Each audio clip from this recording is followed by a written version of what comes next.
I seen you on Big Facts with Big Bank and DJ Screen, Jade, the homies, and I saw you say something that was so simple but yet so eloquent. Like, man, and what you said was, don't let being gangster make you be no motherfucking idiot. Yeah, for sure. Don't be so motherfucking tough and gangster to where you don't get a job if you got to find a way to feed your family. Exactly. Just speak a little bit. Like, what gave you that perspective or that insight? You ever had a job? Nah, but I'm an immigrant though. So that's why I couldn't never get a job. So shit, they were tripping on you with immigration and all that shit even before you became 21 Savage. Or that just happened when you got famous. Nah, they weren't tripping. It's just like the law is the law type shit. So it's like when you a legal immigrant, like I ain't never had no social security number. I got one now though. But right. You have to have that to get a job, to get like all the essential things that you need to survive in America. Mm-hmm. A social security number play a big role in them things. Does. You can't really birth certificate, social security card. Exactly. You can't get a driver's license right without a social security. You can't get a job without a social security. Right. So like that hindered me a lot. But I know a lot of people just. How did you become an illegal immigrant? How long have you been in America? Well, we moved to America probably like 98. So I was probably like 6, 7. Okay. Boom. When we came, we weren't illegal. But this was before 9/11. Uh-huh. A lot of laws changed after 9/11. Mm-hmm. So we came on the, I don't know what it is. I was young, but I know it was a visa. We had some type of visa. That you was only supposed to be here for a limited period of time. Exactly. Okay. Boom. We leave. My mama uncle died. So my great uncle died. So we go back to London. Like my whole family is from an island called Dominica. But like my mama, I'm the first generation. No, my mama is the first generation of our family that was born in London, because they used to get a lot of the immigrants from London to come from the islands to come fight in the war, fight in wars and enroll them in the army. Gotcha. So that's how my family get from Dominica to London. Okay, boom. We come over here. I'm probably like 6, 7. My uncle died. My great uncle died when I'm probably like middle school. This was like 6th grade. How you enroll in school if you ain't got no? It's before 9/11. Okay, gotcha. Before 9/11, you didn't need a lot of that shit. Like my mama had a license back then and everything. Okay. I don't know what year it was, but I know it was around whatever happened 9/11. They changed the law, and that made my mama licensed. She could never go renew it. So probably had something to do with the Patriot Act. You know what I'm saying? A lot of this shit, when 9/11 came, it really just like COVID. This shit just happened to make everybody scared so they can goddamn do some political shit that they wanted to do that serves their purpose and agenda. That's just the way this shit works. Yeah. You know what I mean? But I know that law changed shit. So we went over there, went to the funeral. We come back. When we come back, I want to say the same. That I know it was my 6th grade summer going into 7th grade. Whatever happened when we came back, I want to say like we came back right before it expired. So when we come back, we don't never leave since then. Okay. Type shit. So I was gone for like probably like a month, like half a summer. Yeah. We went back. That's why they said he been living here illegally since 2000 something, because before then we weren't living illegally. Right. So you just but do you think could you guys have like just put in for an extension of a visa or filed for some citizenship or some shit? Yeah, for sure. But that shit, my people ain't had the money for that shit. So that's really why we didn't get like I didn't never get it type shit. Shit, man. I don't believe none of these people say, bro. It's hard for me to believe. You should go to Ghana and go to the slave dungeons. It's actually where the ships pulled in, where they first came. The Portuguese first came to Africa. They docked right there, and they went and they met with different tribes. And they bought the slaves. That's what they said. Well, they turned. Okay, so it was a tribe called the Ashanti tribe. And they were running shit, having their way. See, back then, you you can only have as much as you could take, or as much as your authority or the power that you have would allow you to, like your dominance. You got right, you got money with your dominance. So if you dominant, if the Shanti tribe is dominant, we gonna have most of the resources, and so they've been dominating for so long and been dominant for so long. When the white folk or the Portuguese pulled up, they appealed to the people who were being dominated. And say, man, ain't you tired of them goddamn fucking over you? Ain't you tired of them goddamn? Shit, we got guns. We got, and then they say it had mirrors. They said a mirror. They had never seen a mirror. Motherfucker had never seen a mirror before. It's like, whoa, what the fuck is that? Then they had these goddamn weapons and shit that was, it seemed like they came from the future, kind of. So they got tricked with the trinkets. And that plus they ego, them being tired of being dominated, is what. That shit really just crazy if you think about it though, bro. Like back then, like I don't even know, we don't even speak the same language. So how do we even communicate with each other for you to even tell me I was being dead wrong? That makes sense. Yeah. I feel like it's either one or two ways. It's either they went in there, they wasn't talking, they was upping guns, killing people. Like, you don't want to be like that, get on this motherfucking ship. Right. Or whoever was dominating sold them. Sold the people that they was dominating. The people who were being dominated, cause I've been there I seen, man, that shit was weird. If you could feel something. You could feel something that I walked in there and that shit just felt, I don't know the feeling. How can you move over there? Like when you go over there, can you bring security? Yeah, but you don't really need it. It ain't like, they peaceful people, bro. Ain't nobody out there robbing and goddamn doing no shit like that. It ain't nothing like that. Oh, it ain't like that? When I go to Africa, bro, it's such a relief that I don't feel like a nigga trying to kill me. If I go anywhere. Would you ever move there? Cause I ain't gonna lie, I want to move there. I would. I'd move to South Africa. Like Johannesburg? Cape Town is beautiful. I'd move to Ghana. I'd move to Nigeria. You know what I mean? It's different places where you could go, man. That shit is phenomenal, man. Some of the best land, some of the best views, some of the best weather, living that you'll ever experience, bro. I ain't gonna lie, I want to move there when I'm like done with my career and I'm just on some laid back. Man, Jay, go get you some land right now, man. Go take your $100,000. Go get you some land right now, my nigga. You could build with $100,000, man. Let's call it $350.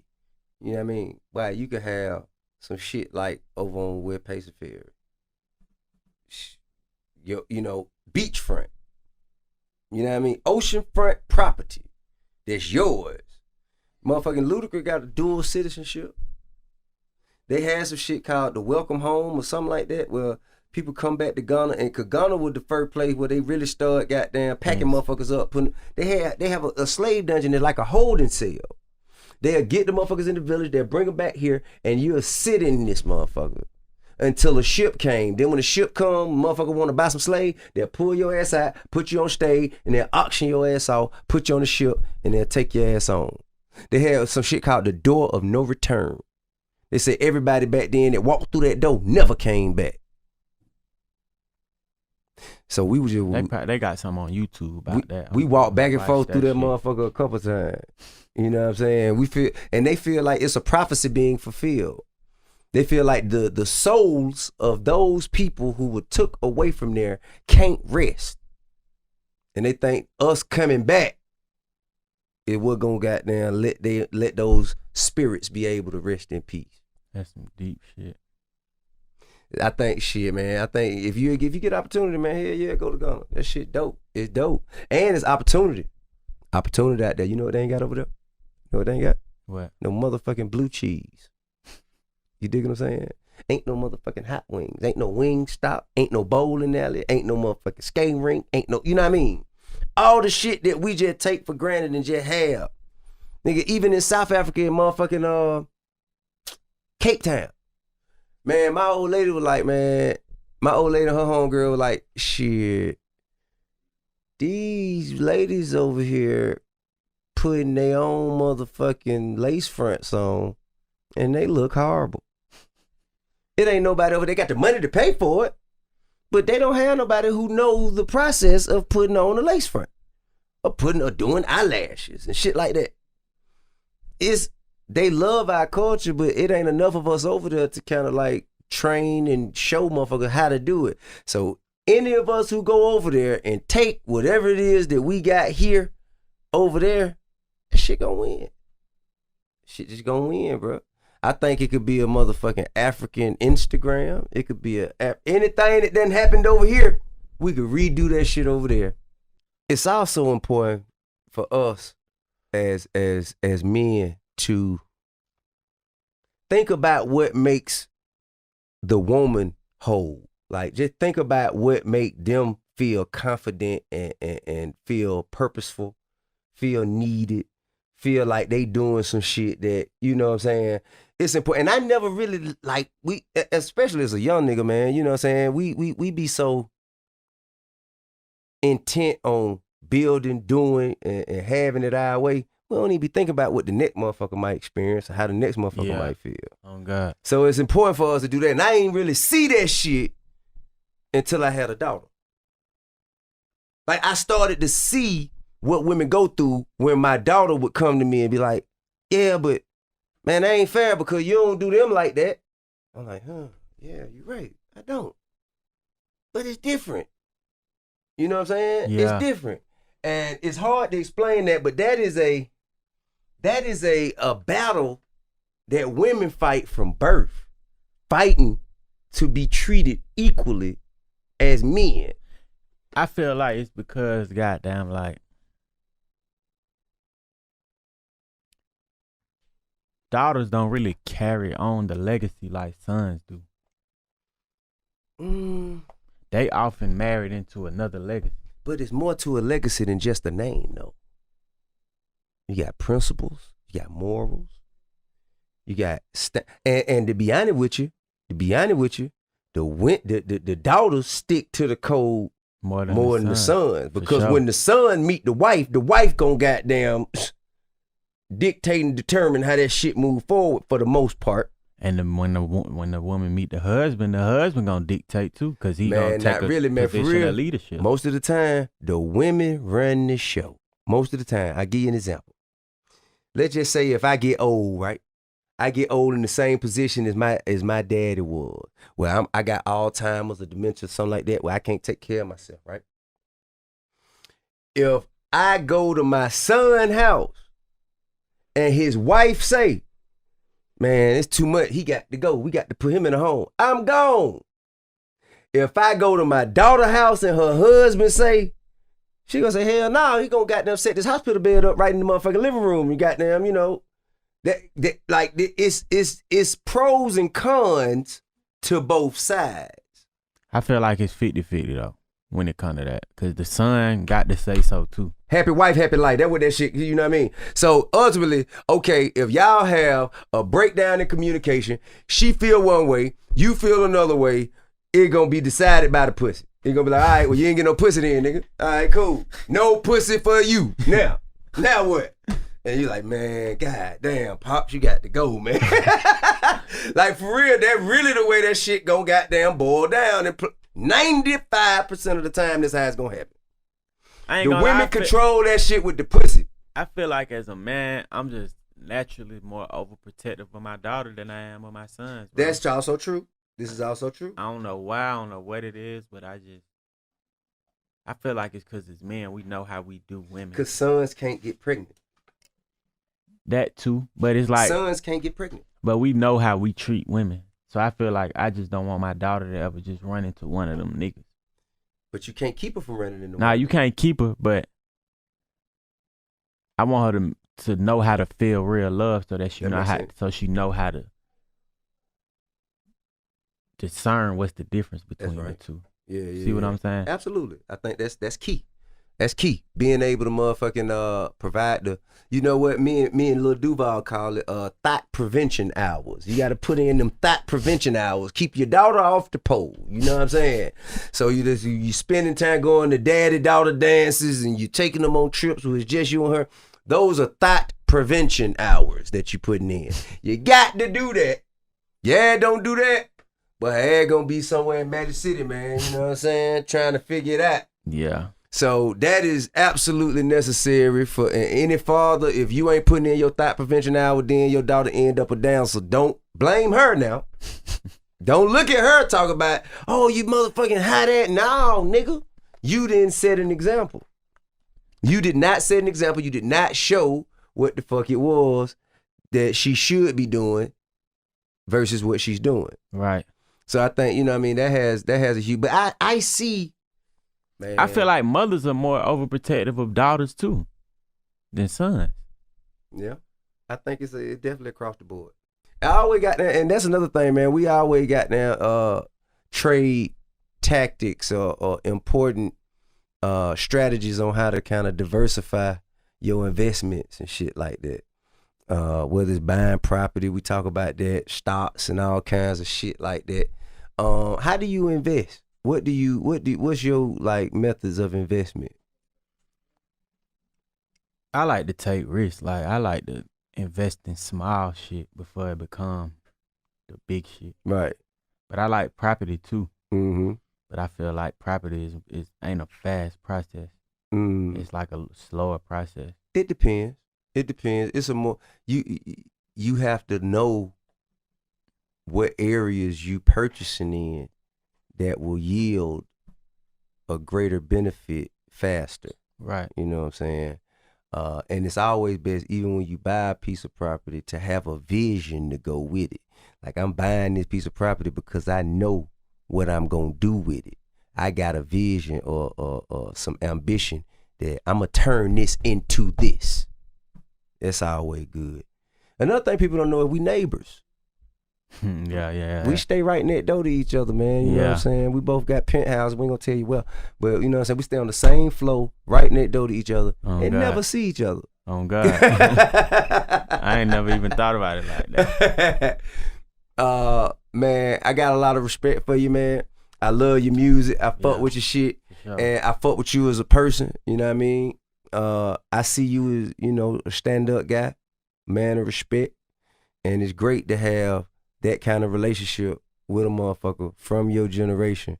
Because a lot of y'all look at us as haters, right? And a lot of us look at y'all as stupid, right? But it's great for us to have this rapport because it sets an example. Other motherfuckers in your generation, now they gotta sit back and like, damn, well, he can't be too much of a motherfucking hater. He fuck with Savage. Right. He fuck with Thug. It might be something wrong with me. What am I doing wrong at this point? Right. And then it caused motherfucker from my generation to say, well, shit, they can't be that stupid. Tip fuck with Savage.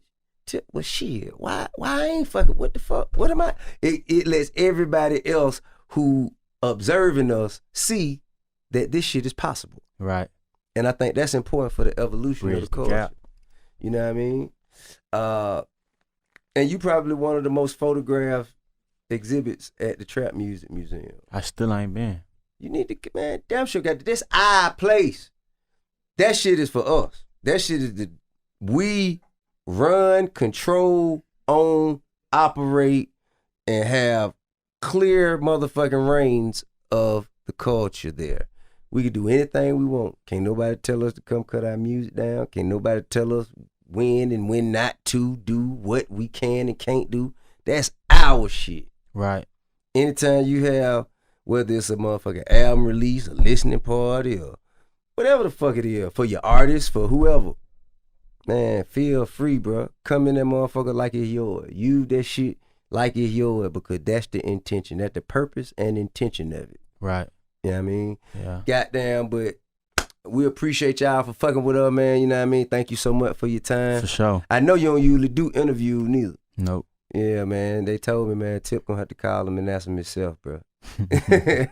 But I appreciate that, man. Love and respect. This has been Expeditiously. Watch your favorite episodes of ExpediTIously right now on the ExpediTIously YouTube page.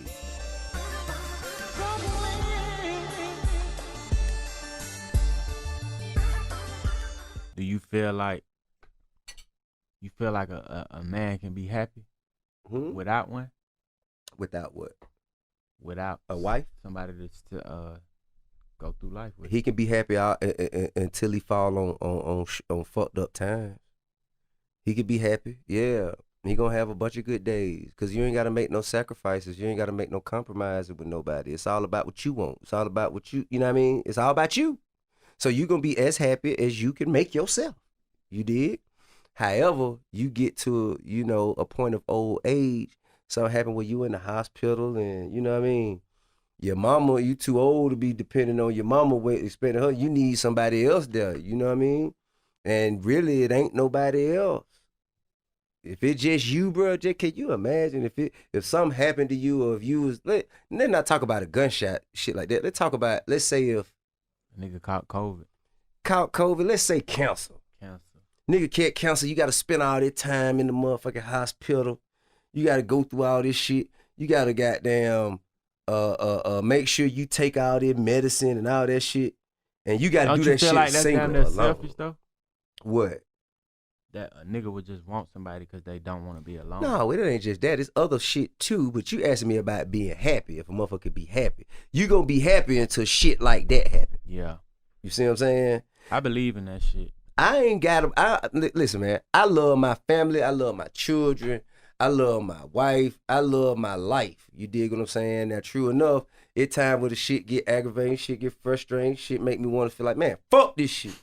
But at the end of the day, I say, man, to be honest with you, where you gonna find somebody where you can goddamn trust that they there because they fuck with you and not just there because you T.I.? Where you gonna go find that shit at? Is you really, really gonna meet somebody today and be able to be all in with them, knowing that they goddamn, really there for the long haul?